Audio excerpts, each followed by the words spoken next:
Amada igreja do Senhor, a gloriosa paz do Senhor Jesus, amém? Louvado seja Deus. Antes mesmo de abrirmos aqui a palavra de Deus, eu gostaria de fazer um momento de gratidão. Primeiro a Deus, mas também a amada igreja do Senhor, na pessoa do seu pastor presidente, pastor Flávio Neres, e a sua esposa, irmã Rosinha, pelo apoio que me deram nesses dias que eu passei aí um momento muito difícil com relação à minha audição, que eu tive aí um problema aí no nervo sensorial do ouvido direito, e foi uma coisa muito terrível, irmãos. E ainda estou me recuperando, não está ainda 100%, mas graças a Deus eu já consigo pelo menos passar a mão aqui e sentir a orelha, que nem isso eu estava sentindo. Mas graças a Deus estou melhor, estamos aí em tratamento, mas o melhor tratamento é a misericórdia e graça de Deus na minha vida.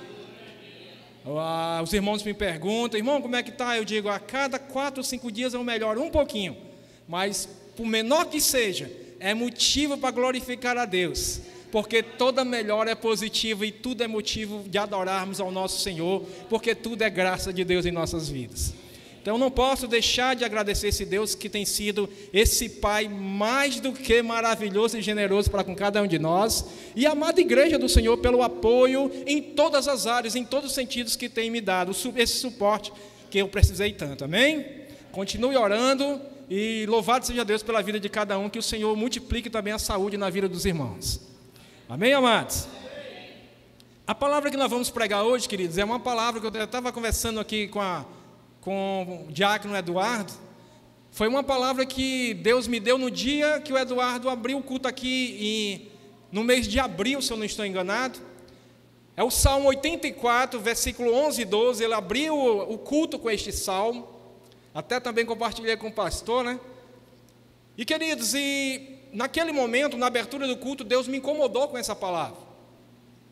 E aí eu disse nele, assim que eu chegar em casa, jantar, e vou logo me recolher e vou orar a Deus, e creio que Deus tem uma mensagem, porque está me incomodando muito essa palavra. E Deus me deu a palavra em abril, e hoje eu quero compartilhar com a amada igreja, amém? Louvado seja Deus. Então o Eduardo nem lembrava aí de quando ele tinha pregado, mas a gente que recebe, a gente não esquece. E aí eu faço uma observação, queridos, a importância de estarmos no culto a partir dos primeiros momentos do culto, pastor? Porque muitas vezes a gente acha que Deus só vai falar com a gente lá na hora da palavra, mas muitas vezes Deus quer falar com a gente logo na abertura do culto. Porque Deus começou a falar comigo, foi logo na abertura do culto, não foi antes do louvor, antes da ministração da palavra. Porque quando Deus quer falar, queridos, o tempo é dele, a hora dele e o momento é dele, amém? Então, se você tem a oportunidade de estar no culto logo nos primeiros momentos, queridos, não deixe de estar presente, não faça aquele negócio assim de, eu vou só lá do meio do louvor, já pegando ali, já para o começo da palavra. Não faça isso, porque às vezes Deus quer falar contigo, logo através de um aperto de mão de um irmão, de um abraço, de uma paz do Senhor que um irmão te dá. Deus, ele tem N formas de trabalhar e de falar. O que cabe a nós é estarmos atentos e no centro da vontade de Deus, amém? Então vamos abrir a palavra do Senhor no Salmo de número 84, versículos de número 11 e 12.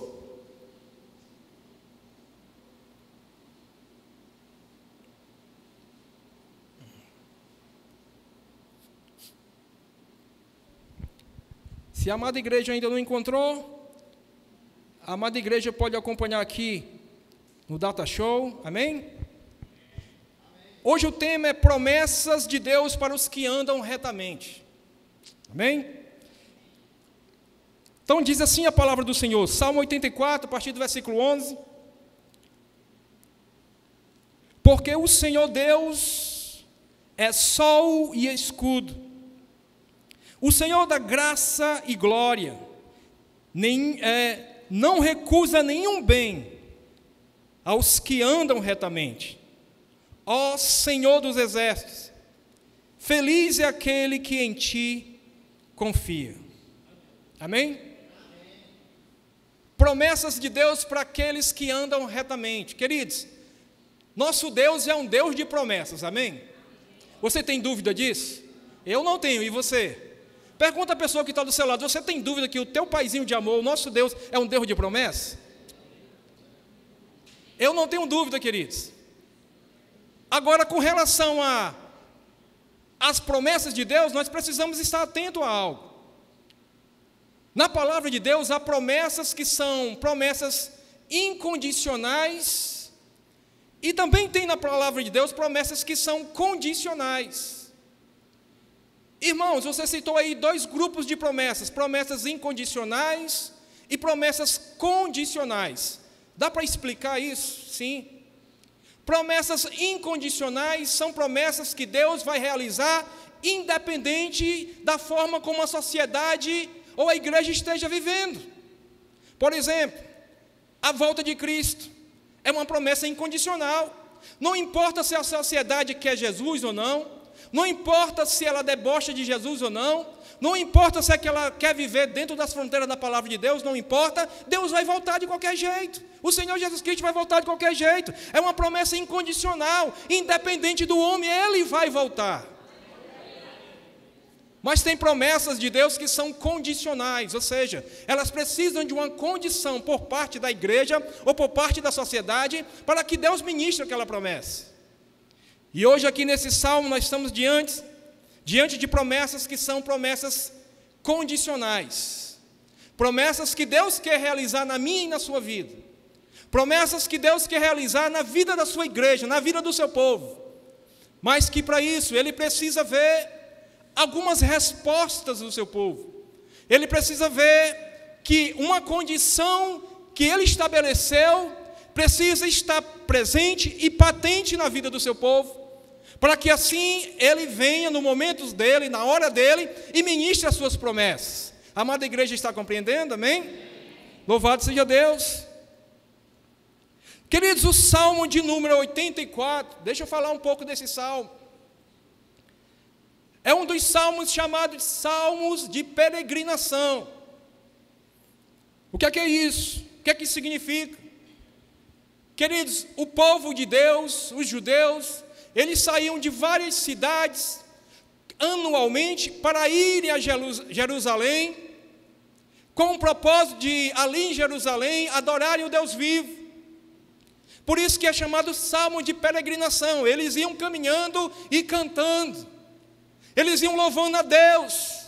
Muitas vezes passavam dias e dias de viagem, aquele caminho de gente, aquela multidão caminhando, louvando a Deus, com a grande expectativa de quando chegarem ali em Jerusalém, eles adentrarem no templo ali em Jerusalém e promoverem um momento lindo e maravilhoso de adoração ao único Deus verdadeiro, o Senhor dos exércitos, o Deus dos reis, o Senhor dos senhores, o Rei dos reis, amém?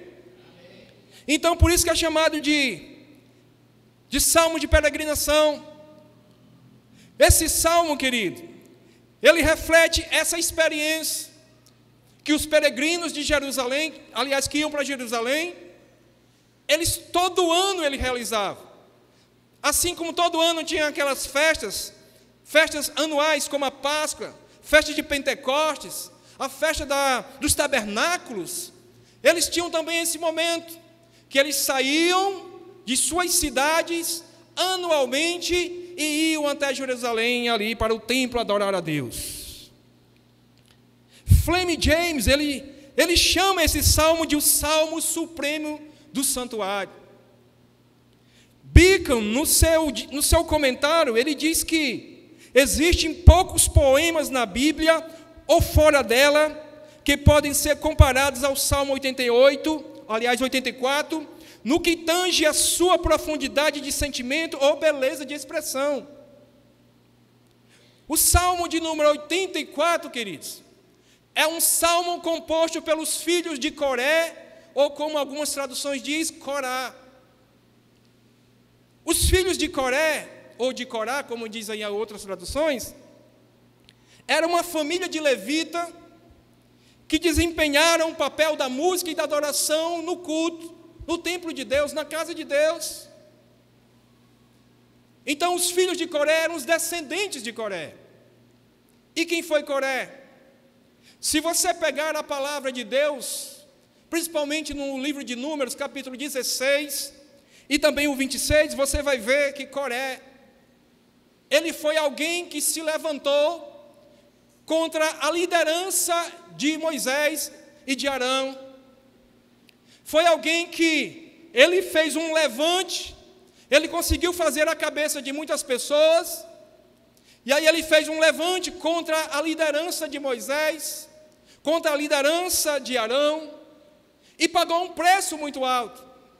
Porque quando eles se levantaram contra Arão, quando eles se levantaram contra Moisés, eles estavam se levantando em primeiro lugar contra o Deus que havia levantado Moisés e Arão como líder de Israel. E eles pagaram um preço. A Bíblia diz que a terra se abriu, Deus fez a terra se abrir e engoliu todos eles. Foi o preço. Mas uma coisa, quando eu estava meditando nisso, uma coisa me chamou a atenção. É que mesmo Coré, sendo essa pessoa que manchou as páginas da Bíblia pela má conduta, a sua descendência, pastor, os filhos dele, os descendentes dele, foram adoradores do Deus vivo. E eu acho isso maravilhoso, porque aqui eu vejo a Bíblia quebrar alguns paradigmas e alguns provérbios que usamos no dia a dia. Provérbios como, tal pai e tal filho, filhinho de peixe, peixinho é. Queridos, a Bíblia diz que isso não é uma regra geral. Porque Coré foi uma má conduta, foi alguém de má conduta, mas os seus descendentes, os seus filhos foram adoradores do Deus vivo. Quem disse que você precisa morrer na cachaça como teu pai morreu? Quem disse que você precisa ser uma mulher das noitadas como a tua mãe foi? Quem disse que você precisa morrer nas drogas como teu tio morreu? Quem disse que você precisa cair nas teias da prostituição como uma tia tua caiu? Queridos, você não precisa ser igual. Deus te trouxe ao mundo para ser diferente e fazer a diferença. Deus te chamou para ser adorador e adoradora do Deus vivo. Louvado seja Deus. Bendito é o nome do Senhor. Louvado seja Deus. Aleluias. Então, queridos, a gente precisa entender isso. Então, aqui no livro, nos Salmos de número 84,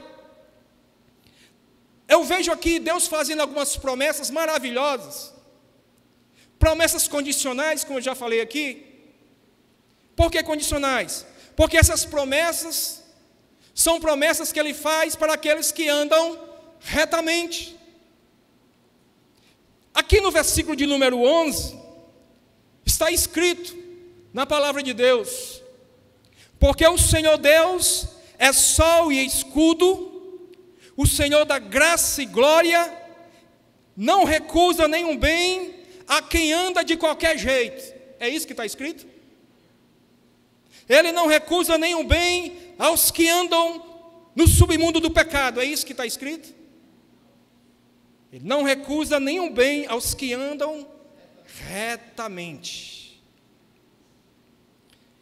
Então, as promessas que nós temos aqui são promessas que Deus está disposto a entregar, a ministrar na vida daqueles que, de maneira voluntária, escolhem andar retamente diante do Deus que é santo, santo, santo.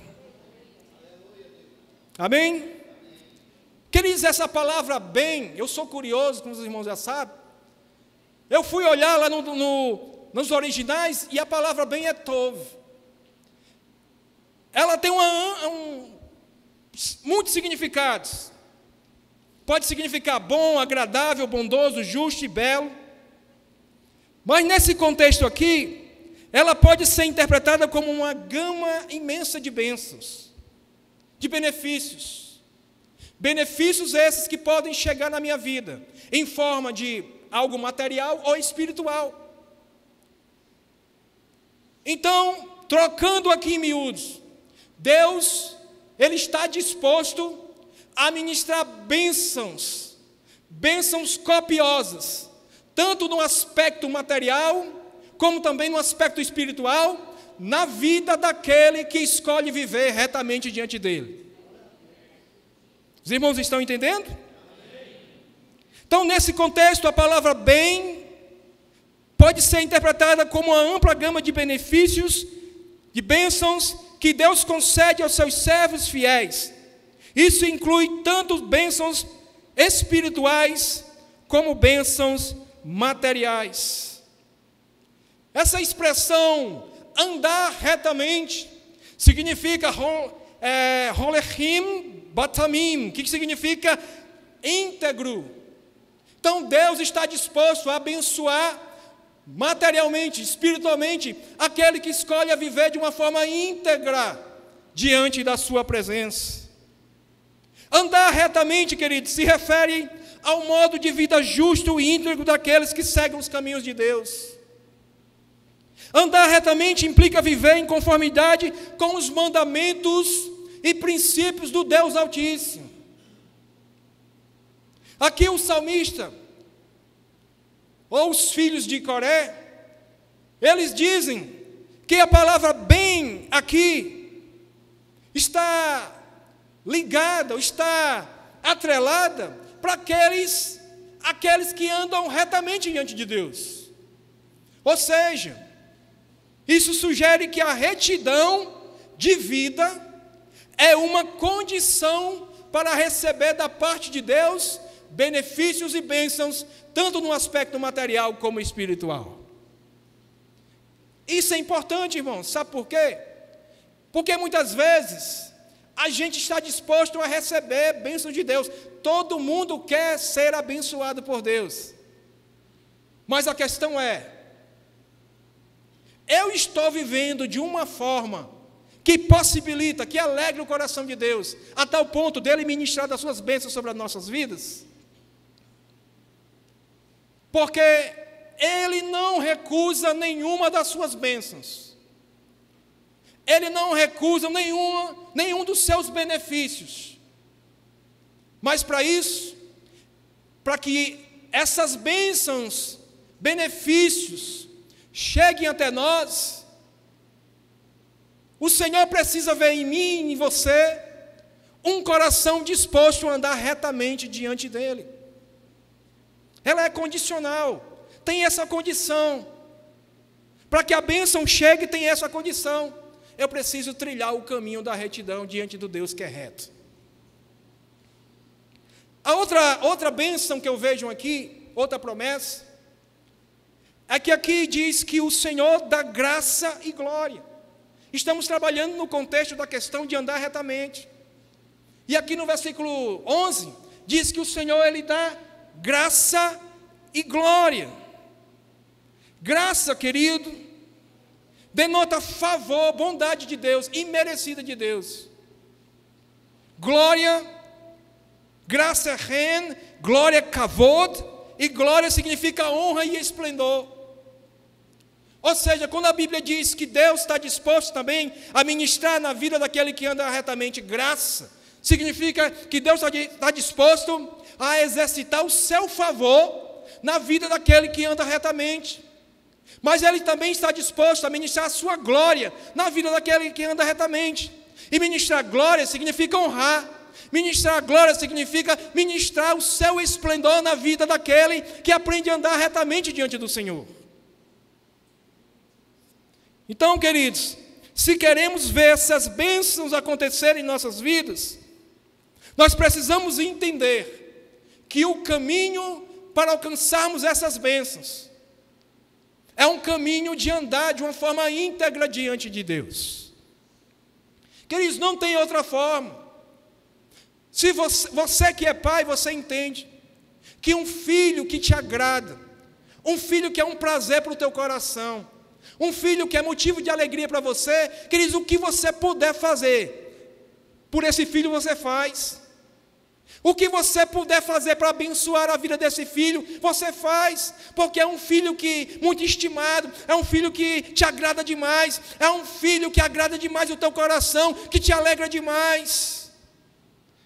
Pense em Deus como o Pai perfeito.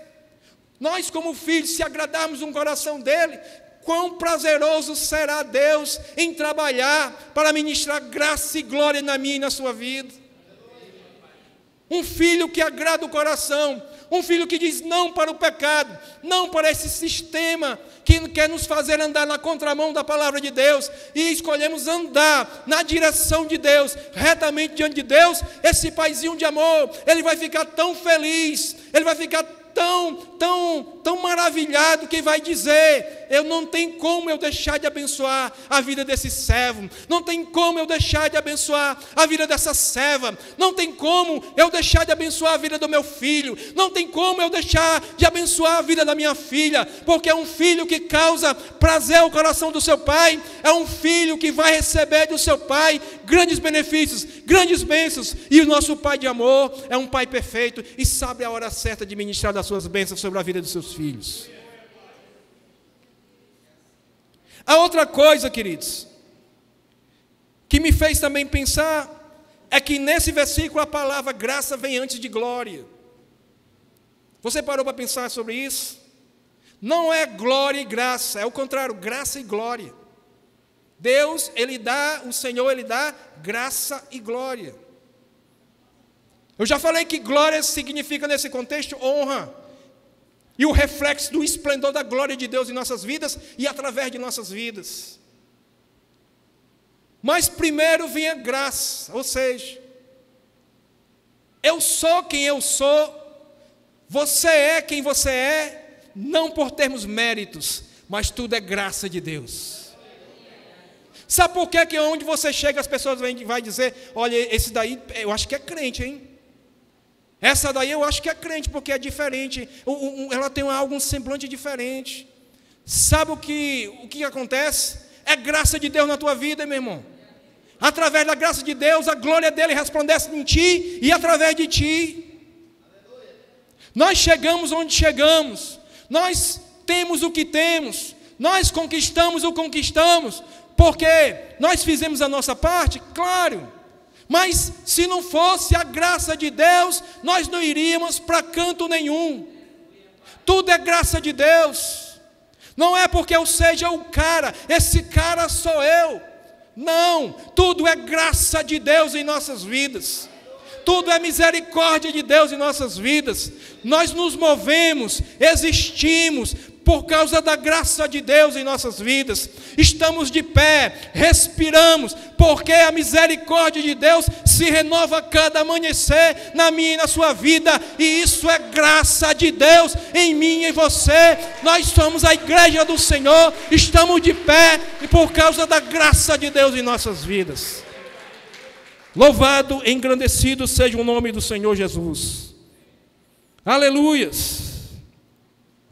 A outra bênção, ainda caminhando, nesse contexto de andar retamente para recebermos bênçãos de Deus, vermos os milagres, os benefícios de Deus em nossas vidas, as promessas de Deus sobre nós. O versículo de número 11, ele começa aqui dizendo: porque o Senhor Deus é sol e escudo. Aqui nós temos uma metáfora, coisa maravilhosa, que eu quero também refletir com você sobre isso.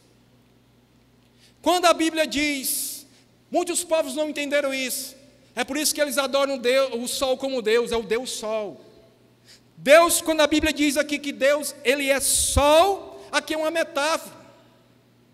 Não é que Ele seja realmente esse astro aí, não, mas nós precisamos aprender e tirar princípios do sol e princípios do escudo, e trazermos isso para Deus, e nós vamos ver que características do sol podemos encontrar também em nosso Deus. Quer ver só? Primeiro, o sol, ele nos fornece luz e calor. Amém? Teologicamente, a metáfora do sol pode nos lembrar da natureza transcendente e imanente de Deus. Irmão, isso aí é remédio para quê? Transcendente significa estar numa posição elevada que ninguém consegue tocar. Imanente significa que, apesar de estar lá numa posição elevada, ele consegue ter contato, ou quem está aqui embaixo consegue sentir a presença, o contato daquele que está lá em cima, numa posição elevada. Foi a melhor maneira de explicar isso teologicamente, dois termos da teologia, numa linguagem que você possa entender. A amada igreja, entendeu?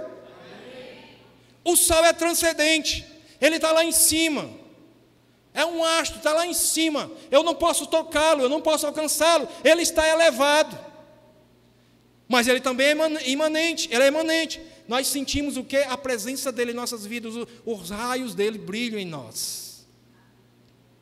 Quando a Bíblia diz que o Senhor, ele é sol, está dizendo que ele também é transcendente e imanente.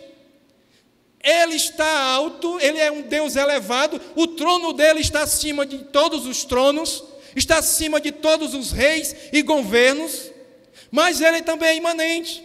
Nós aqui embaixo, apesar dele ser santo, elevadíssimo, mas nós aqui embaixo sentimos a cada dia o que? A sua presença, o seu amor, o seu cuidado diário em nossas vidas.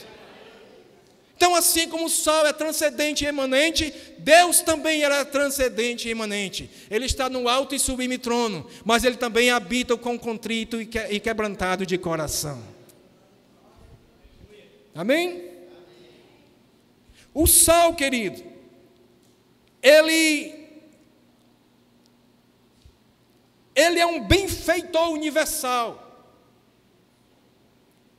O sol é de grande benefício para o universo. Se não existisse sol, tudo seria um caos. Alguém duvida que nosso Deus é um benfeitor universal? Sem a existência de Deus, não existe vida e vida com abundância. Não existe. Pode existir subvida, pode existir uma vida aparente, mas vida com abundância, vida com qualidade, ela só pode existir com a presença de Deus. Então, sem o sol, tudo seria um caos. Sem a presença de Deus, também tudo vira caos na vida de uma pessoa. Se não for Deus para guardar a nossa casa, se não for Deus presente na nossa casa, se não for Deus presente no nosso casamento, se não for Deus presente nas nossas vidas, se não for Deus presente no ministério, tudo vira um caos, porque Deus é um benfeitor universal. Ele é um benfeitor da minha casa, Ele é o benfeitor da minha vida, Ele é o benfeitor do meu ministério, Ele é o benfeitor do meu casamento, Ele é o benfeitor e sustentador da minha família. Sem Deus nós nada podemos fazer, mas com Ele nós somos mais do que vencedores. Louvado seja Deus. Então, da mesma forma, queridos, que o sol é importante para o universo, assim também é o nosso Deus. Para você ter uma ideia, o sol, queridos, é quem traz o equilíbrio para a vida terrena. O sol, ele traz equilíbrio para as estações. O sol, ele traz equilíbrio para as marés, para o clima do planeta. Se não existisse sol, era um caos. Da mesma forma, a presença e o cuidado de Deus são essenciais para o sustento, para o equilíbrio e para a prosperidade de todas as formas de vida aqui no nosso planeta. Então, quando ele diz que o Senhor, Deus é sol, isso é uma metáfora que podemos aprender que propriedades do sol, nós podemos trazer isso, aplicar isso para a questão da pessoa, da obra e do poder de Deus. Os povos antigos, queridos, sabiam que sem sol não poderia existir vida. Depois de muito tempo, a botânica também descobriu que sem sol, as plantas e as árvores não poderiam entrar no processo de fotossíntese. O processo de fotossíntese é muito importante para a vida de plantas e árvores. Sem isso, não há vida para plantas e não há vida para as árvores. Tudo isso é o sol que causa. A medicina clínica reconhece que sem sol, algumas vitaminas do nosso corpo ela não pode desenvolver. Por exemplo, vitamina D. Se você não pegar sol, a vitamina D não vai desenvolver no teu corpo. Eu tenho uma cunhada que faz tratamento, porque ela tem carência de vitamina D. E o médico diz, olha, tem que tomar vitamina D e pegar sol. Se você não pegar sol, você pode se panturrar de tomar vitamina D, não vai desenvolver. Porque é tomar vitamina D, mas ela só desenvolve se você pegar sol. O poder judiciário, ele entende da vitalidade do sol, ao ponto de trazer uma lei que dá direito aos presos o banho de sol todos os dias. Isso é um direito garantido aos presos por lei. Por quê? Porque o judiciário entende que o sol é importante para manter a vida dos presos. Se eles ficarem só encurralados ali, naquele ambiente, sem pegar sol, eles vão morrer. Eles precisam do sol. O sol é vital. Então, assim como nós precisamos do sol, mais ainda, precisamos desse Deus que é sol em nossas vidas. Sem Ele, queridos, nós não temos vida. É Ele que traz vida para nós. É Ele que comunica vida em nós. Amém? Louvado seja Deus. Antigamente, as pessoas achavam que a Terra, o planeta Terra, era o centro do universo. Depois de muito tempo, foram descobrir, e a astronomia assinou embaixo, que quem é o centro do universo não é o planeta Terra, e sim o Sol. O Sol é que está no centro do universo. Os astros e os planetas giram em torno dele, inclusive o nosso planeta Terra. O planeta Terra tem dois movimentos, tem um movimento de rotação, que é um movimento que a Terra faz em torno dela mesma, num período de 24 horas, e tem um movimento chamado movimento de translação, que é um movimento que a Terra faz em torno do Sol, num período de 365 dias ou um ano. Então o nosso próprio planeta gira em torno dele, porque o centro do universo é o Sol, tudo gira em torno dele.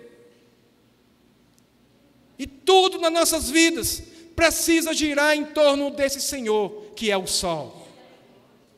Todos os meus planos, projetos de vida, todos os meus sonhos, ideais, tudo aquilo que eu vinha planejar, eu preciso fazer com que isso gire em torno do conhecimento dEle, gire em torno da vontade dEle, gire em torno da orientação dEle, gire em torno da lei dEle, sabe, da direção dEle. Assim como o Sol é o centro do universo, tudo gira em torno dele, assim Deus precisa ser o centro do universo da minha vida. Tudo na minha vida, tudo que pertence a mim, precisa girar em torno desse Deus, que é o Sol da justiça.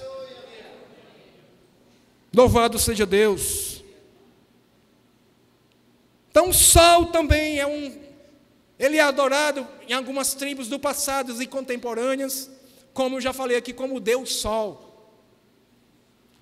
Mas nessa noite existe aqui nesse lugar uma igreja que não adora o Deus Sol, mas ela adora o Deus que criou os céus e a terra e tudo que nele há. Nós não adoramos o Deus Sol, mas adoramos aquele que é mais belo, formoso e mais perfeito do que o Sol. O Senhor, o Deus maravilhoso, o Deus eterno, perfeito, Deus incomparável, vivo e eficaz, bondoso, Deus que cuida de nós, Deus gracioso, amoroso e misericordioso, Deus que carrega em suas mãos nossas vidas e trata nossas vidas com carinho e faz tudo por nós ao ponto de morrer na cruz, de se dar por inteiro por mim e por você, tudo para que eu e você possamos ter vida e vida com abundância e nos resgatar das trevas para a luz, para que hoje pudéssemos ser famílias de Deus. Louvado seja Deus, bendito é o nome do Senhor.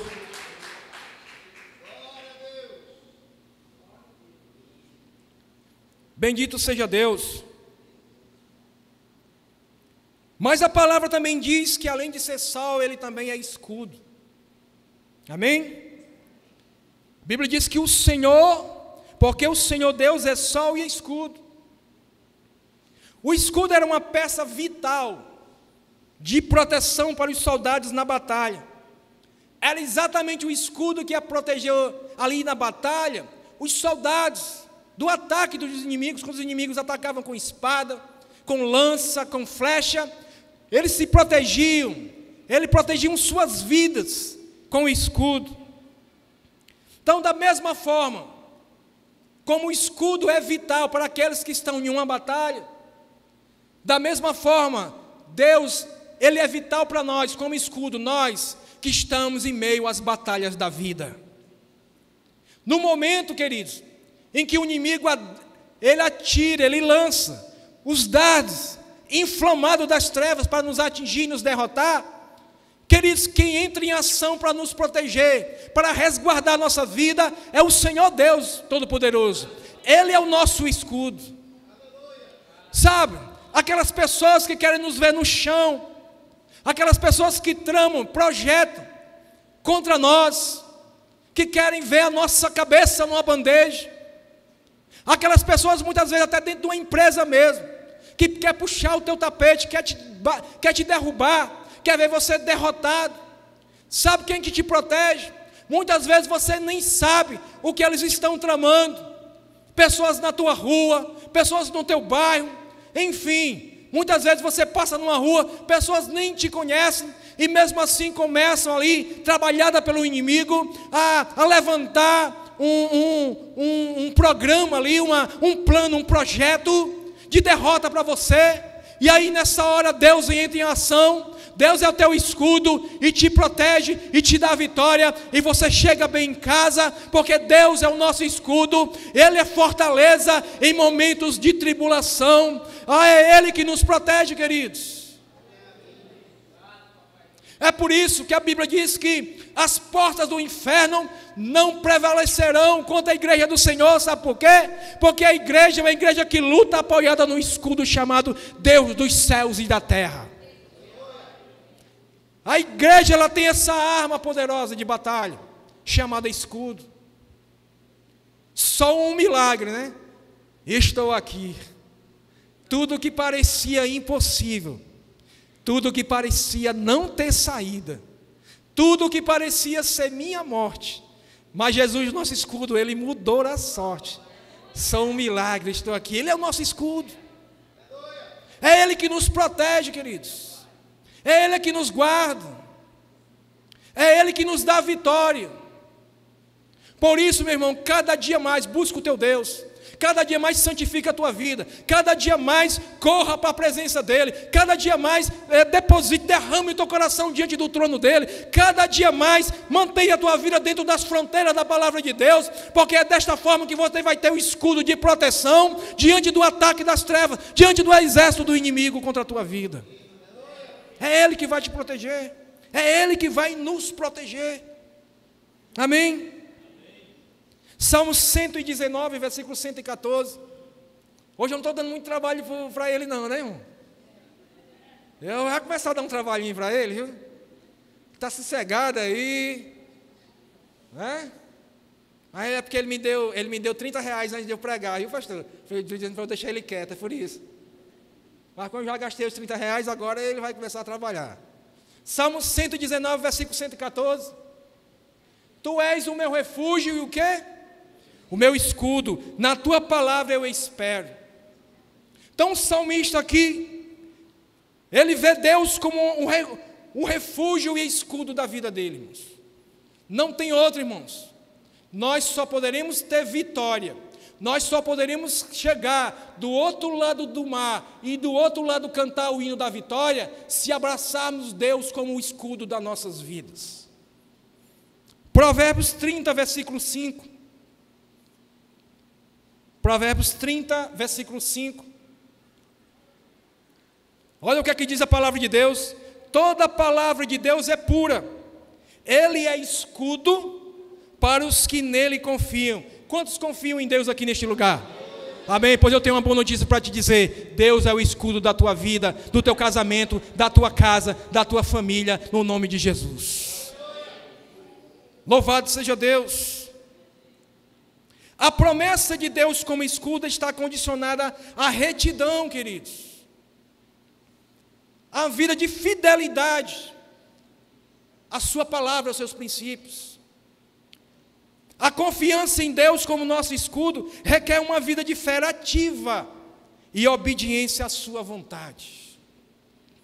Então, se eu aprendo a andar de uma forma íntegra diante de Deus, Deus ele não vai se recusar em ministrar nenhum dos seus benefícios na minha vida. Deus ele vai se manifestar como Deus que dá graça e glória todos os dias na minha vida. Ele vai ser o meu sol e Ele vai ser o meu escudo, todos os momentos da minha vida.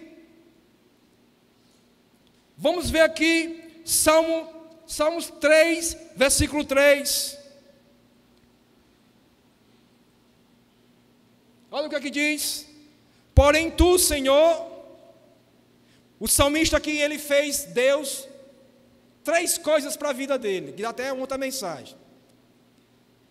Porém tu, Senhor, primeiro, és o meu escudo protetor. Primeiro, o salmista fez de Deus o escudo protetor da vida dele. Segundo, és a minha glória, ou seja, aquele que me honra em meio às batalhas da vida. E o que exalta a minha cabeça, aquele que me dá vitória. Quem anda com a cabeça exaltada não é aquele orgulho. O exaltar a cabeça aqui significa te colocar de uma maneira vitoriosa sobre os embates da vida. Então o que é que o salmista está dizendo? Porque se você for ler esse salmo, é um salmo em que o filho de Davi queria usurpar o seu trono, e aí começou a fazer um levante, fazer um exército, para matar o pai e tomar o trono do pai. E aí, Davi, ele sofreu muito com isso. Querido, você ser perseguido por alguém lá fora já é horrível. Imagina ser perseguido pelo teu próprio filho, que quer te matar para tomar o trono. E as pessoas diziam que não havia nem salvação para Davi em Deus. Ou seja, Deus não pode fazer nem nada por ele, porque nós vamos ganhar, nós vamos matá-lo, nós vamos tomar o trono. E aí Davi faz esse desabafo. Ele diz, o Senhor é meu escudo protetor. Ele é a minha glória e o que exalta a minha cabeça. Ou seja, Deus é aquele que garante a minha vitória em meio a essa luta. Não importa, meu irmão, o tamanho do exército que tem se levantado contra a tua vida. Não importa o tamanho do gigante que tem todos os dias desafiado a tua tranquilidade e a tua paz. O que importa é que o teu Deus é um Deus maior do que os teus gigantes. O que importa é que o Deus é o escudo da tua vida. E com Deus você é maioria. Com Deus você é vencedor. Ele é general de guerra e Ele te garante vitória. Por isso não pula do barco, não se entristece, não queira desistir, mas se mantenha andando retamente diante de Deus e deixa com Ele, porque o teu Deus se garante. No momento certo Ele vai vir com a tua providência, com a providência dEle. Ele vai ministrar a vitória na tua vida. As promessas de Deus vão acontecer em ti. Ele é o teu Deus e Ele não trouxe você do mundo para ver você um derrotado. Ele te trouxe do mundo porque você já era derrotado no mundo e Ele te fez um vencedor na sua presença. Por isso, meu irmão, vai em frente. A palavra do Senhor para a tua vida, marche. Eu nunca vi ninguém marchando para trás. Você não é siri, você não é caranguejo, você tem que andar para frente. Marcha, porque o teu Deus é um Deus que garante a tua vitória. Ele é contigo e grande será a derrota daqueles que se levantarem contra a tua vida. Louvado seja o nome de Jesus. Louvado seja o nome do Senhor. Aqui no versículo de número 12 do Salmo de número 84, o Salmo que foi lido nessa noite, versículo de número 12, que é o versículo que finaliza o Salmo, começa falando, ó Senhor dos exércitos. Os filhos de Coré reconhecem que Deus é um Deus de batalhas, Senhor dos exércitos. Fala aqui de batalhas, de um Deus que está na frente das batalhas. Ele comanda a batalha do seu povo, do seu exército. Ele tem um exército no céu, um exército de anjos, mas também tem um exército aqui na terra, que é a igreja viva do Deus vivo. É exército de Deus. E ele diz: ó Senhor dos exércitos, feliz é aquele que em ti confia. Algumas traduções dizem: feliz é aquele que em ti põe a sua confiança. Queridos, a palavra aqui, confiança, ela denota depender e confiar em Deus, independente das circunstâncias da vida. Porque tem muitas pessoas que confiam grandemente em Deus quando tudo está bem na sua vida. Mas a palavra aqui é batar. Batar significa confiar independente das circunstâncias da vida. Se está tudo bem, confio no Senhor, louvado seja Deus. Se eu estou passando por um deserto, confio que Ele vai mudar essa situação. Se eu estou no monte, louvado seja o nome de Jesus. Se eu estou no vale, o Senhor é o meu pastor e nada me faltará. É uma confiança que faz você continuar confiando e de cabeça erguida, andando, confiando e adorando a Deus, independente da sua circunstância, porque essa confiança faz você olhar para frente e ver lá na frente uma luz sinalizando que o teu Deus está nesse negócio, que o teu Deus está nessa tua batalha e Ele já está trabalhando para entregar nas tuas mãos a tua vitória. E você confia.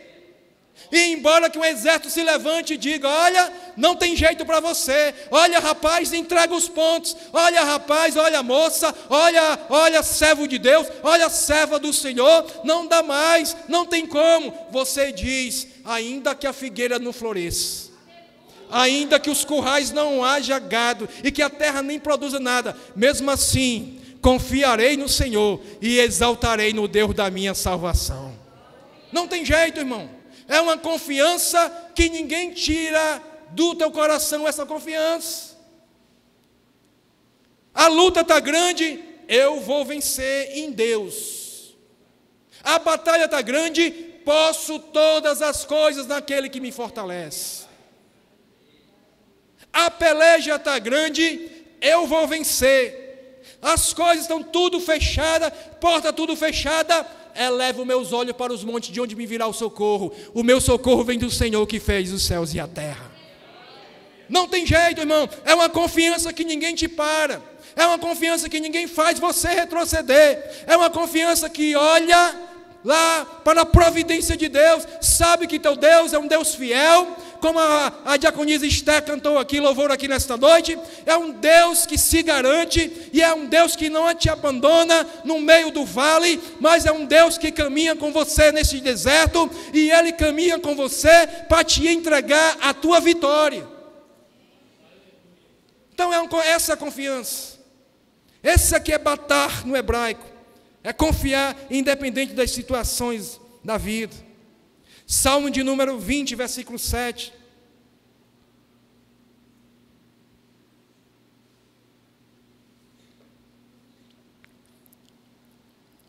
Falei aqui, tem aqui hoje que nos dá a honra. Inclusive ele falou que é amigo da Tamares, parece que estudou com você, o John Lennon, famoso, né? John Lennon não morreu, está vivo, está ali, ó. John Lennon, meu aluno nas aulas de inglês, está aí nos honrando. Trouxe aí pessoas especiais também com ele, pessoas maravilhosas, que vêm a brilhantar, nos honrar com suas presenças aqui nessa noite, aqui, juntamente conosco, nessa maneira coletiva de adoração a Deus. E tu não tinha percebido que eu estou dando aula sem fone, né? Já há alguns meses, tinha percebido? Pois é, o problema é que eu tinha perdido praticamente toda a audição aqui. Por isso que você não tinha notado, não falei nada, né? Mas está dando certo. Amém? Estava meio escutando só desse lado, mas eu estava te escutando. Glória a Deus. Queridos, aqui o Salmo. Uns confiam em carros de guerra e outros em seus cavalos. Nós, porém, invocaremos o nome do Senhor nosso Deus. Algumas traduções dizem, alguns confiam em carro, outros em cavalos, mas nós fazemos menção no nome do Senhor nosso Deus. Olha aqui, nos momentos, aqui está falando de batalhas, de guerra. E nos momentos de guerra, alguns confiam nos seus recursos materiais, terrenos. Confiar, dizer que que uns confiam em carros e outros em cavalos, está falando que nos momentos de batalha da vida, algumas pessoas se apegam como seu porto seguro, coisas materiais, terrenas. Mas Davi não, o salmista não. Ele diz: enquanto uns confiam em carro e outros cavalos, eu invocarei o nome do Senhor, nosso Deus. Ou seja, a minha confiança não está em nenhum recurso terreno. A minha confiança, o meu recurso de salvação está lá em cima, está lá no alto, está no Senhor. Ele é o meu recurso, Ele é meu amparo, Ele é a minha vitória em meio às guerras. Então o ato de confiar plenamente em Deus, queridos, além de nos levar a andar retamente na sua presença, porque se eu confio verdadeiramente em Deus, se eu sei quem Ele é para a minha vida, se eu não tenho dúvida disso, e eu confio realmente nele, eu vou andar retamente diante dele, independente de qualquer promessa. Eu sei que Ele vai ministrar promessas na minha vida, mas independente de qualquer coisa, se eu confio em Deus, eu vou andar retamente diante dele. E quem anda retamente diante de Deus vai desfrutar de outra coisa maravilhosa, que talvez você não percebeu aqui no Salmo 84, versículo 12. Volta lá, meu amado irmão. 84, 12. O Senhor, ó Senhor dos exércitos, feliz é aquele que em ti confia. Quem é que confia em Deus? É o quê? Quem confia em Deus é o quê? Feliz. E quem é feliz? Aquele que... Então a Bíblia diz que quem confia, e essa confiança é uma confiança ativa, viva, que me faz andar retamente diante dele, porque algumas pessoas dizem que confiam em Deus, mas andam de qualquer jeito. Isso não é confiança bíblica. Confiança bíblica é fé bíblica, e fé bíblica, confiança bíblica, é aquela que me motiva a andar retamente diante dele, a obedecer a palavra, a andar nos princípios de Deus. Essa é a confiança viva. Então, quem confia no Senhor é feliz. É feliz. Irmãos, a beleza, se eu falar só a questão feliz, fica algo muito vago. Né, pastor? Feliz é maravilhoso, mas é vago. Vamos entender o que é essa palavra no contexto aqui, no original, para você ter ideia. Que é muito mais do que um simples ser feliz. Quem confia no Senhor é Ashirei. Sabe o que é Ashirei? Vou dizer para você. Ashirei, além de ser feliz, significa ser afortunado, ser abençoado, ser bendito, ser bem-aventurado. É muito mais do que ser apenas um feliz, superficial, como alguns nem meditam nisso. Aqueles que confiam em Deus, ao ponto de andar dentro do contexto que nós estamos pregando aqui, andar retamente, esse vai ser feliz, Ashirei, que significa, ele é afortunado, abençoado, ele é bendito, ele é abençoado, ele é um bem-aventurado. Então a importância de andarmos retamente diante desse Deus, queridos. Se queremos ser bem-aventurados, abençoados, outra palavra para abençoado também é Baruch, que também, Baruch também é abençoado. Mas aqui é Ashirei, ser abençoado. Então, se eu quero ser abençoado, eu preciso entender que eu preciso andar retamente diante de Deus. Porque quando eu andar retamente diante de Deus, queridos, eu vou ser feliz. E tem mais. Essa felicidade é uma felicidade também que não depende das circunstâncias, pastor. Se a irmãzinha está passando por luta, a irmãzinha está lá limpando a casa, louvando a Deus. Se o irmãozinho está passando, eu acredito que o pastor, muitas vezes, passando por luta, estava lá na vincunha, trabalhando à noite, glorificando a Deus. Por quê? Porque ser feliz aqui é algo tão tremendo, tão profundo, que circunstância da vida não tira essa felicidade. Você é feliz. Você não está feliz, porque estar é momento. Você é feliz, porque ser feliz é estado. é um estado. Você não está feliz por causa de uma circunstância, você é feliz porque o Espírito Santo transformou você e te arrojou com as armaduras espirituais, para você mesmo diante das lutas da vida, você continuar de cabeça erguida e feliz, crendo que Deus te fez um bem-aventurado, um abençoado, um afortunado, porque o Deus é aquele que vai mudar a tua história, Ele vai reescrever uma nova página na tua história, na tua vida. As coisas hoje, meu irmão, minha irmã, para você pode não estar bem, hoje você pode estar passando por um momento de dificuldade, mas eu quero te dizer, isso é apenas um momento. A luta na tua vida, ela tem um começo, um meio e um fim, e quem sabe o fim para a tua luta não seja hoje, eu não sei, mas a única coisa que eu sei é que o teu Deus é maior do que a tua luta, e Ele tem poder de mudar a tua sorte, Ele tem poder de mudar o teu cativeiro, Ele tem poder, esse Jesus que está no barco da tua vida, Ele tem poder de repreender esses ventos e essas tempestades que estão soprando contra o barco da tua vida, e tudo se transformar em calmaria, em grande bonança para você, porque Ele é Deus, e querendo Ele operar na tua vida, quem pode impedir o operar de Deus na tua vida, meu irmão? Quem pode impedir? Ninguém. Ele é o Rei dos Reis, Ele é o Senhor dos Senhores, e Ele é o Deus dos deuses. Ninguém pode impedir. Louvado seja Deus. Jeremias 17, versículos 7 e 8. Jeremias 17, versículos 7 e 8.